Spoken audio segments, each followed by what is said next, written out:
कराची शहर में 2 रोज़ की शदीद गर्मी के दौरान अमवात की तादाद में इजाफा हुआ है। अफसोसनाक खबर जो सामने आई है, इस हवाले से रेस्क्यू हुकाम ने जो तफसीलात बताई हैं, इस शॉर्ट अपडेट में आपको बताऊंगा।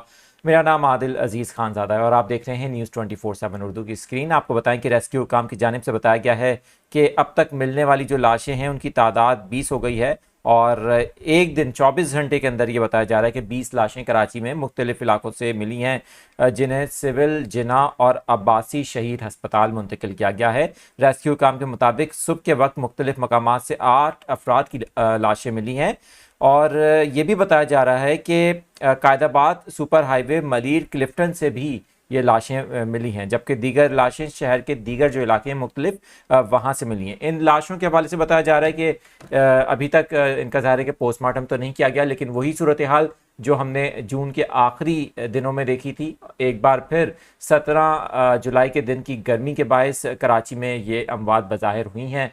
लेकिन आपको ये भी बता दूं कि कराची में हीट स्ट्रोक के केसेस बहुत बड़ी तादाद में रिपोर्ट हुए। शहर के सरकारी अस्पतालों में 2000 के करीब जो मरीज़ हैं वो दाखिल हुए हैं। अगर आपके इलाकों में भी कहीं पर ऐसे पेशेंट्स मौजूद हैं, कहीं पर इस तरह की इतलात हैं जहां पर गर्मी के बायस हलाकतें हुई हैं, तो आप कमेंट्स में बताइए। और हमारे नंबर 030222802007 जो कि हमारा व्हाट्सएप नंबर है, इस पर भी आप मैसेज करके हमें अपने इलाके की सूरत हाल के हवाले से इतला दे सकते हैं।